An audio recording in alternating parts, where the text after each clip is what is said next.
Halogenation of benzene. In halogenation, one of the hydrogens in benzene molecule will be replaced by halogens such as bromine, chlorine, or iron. But in order for this reaction to happen, we need to have a catalyst. Generally, ferric bromide or ferric chloride will be used as a catalyst. Now, what is the use of this catalyst? The catalyst is going to convert one of the bromine atoms into a good leaving group. The other bromine atom will be a good electrophile, so it can get added onto the benzene ring. Both ferric bromide and ferric chloride react with moisture in the air, and therefore they can get deactivated during handling. And that is the reason we always generate ferric bromide and ferric chloride in situ by adding iron fillings to the corresponding halogens. Before even start the mechanism, we need to first generate the electrophile. Bromine molecule cannot act as an electrophile. It has to be converted into a good electrophile by reacting it with a catalyst. What's going to happen here is this bromine is going to donate its electrons so it can form a bond with iron. This is going to create as a good leaving group. So this part right here will be a good leaving group. Okay, so let's write this one.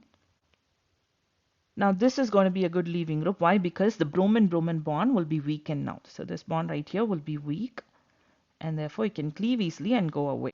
And therefore this other bromine will act as an electrophile. So this part right here will be the leaving group, and this one will be our electrophile. Now let's take our benzene molecule and do the actual mechanism. It's going to take place in two steps. The first step is the formation of carbocation, and the second step is the abstraction of the hydrogen. So let's take our benzene molecule. Here is a benzene molecule, and now it would be this one which is going to act as our electrophile, or this part which will be acting as an electrophile. We are going to take this whole thing and write it down.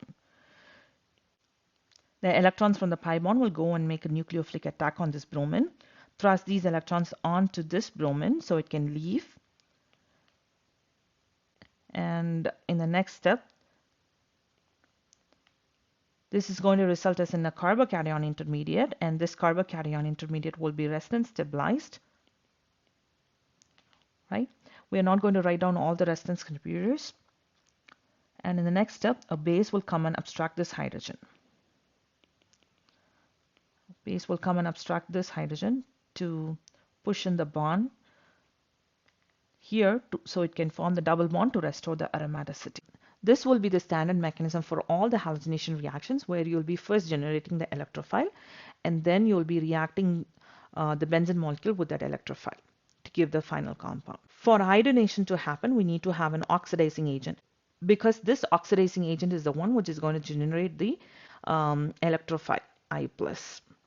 Okay, and the mechanism here will also be exactly the same as what we have learned earlier, where benzene is going to first react with the electrophile, which is I+ here. The electrophile will get added to one of the carbons. This is going to result us in a carbocation intermediate.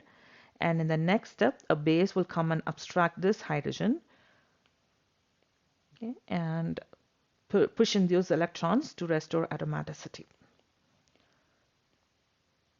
So an iodo-substituted benzene molecule can be created.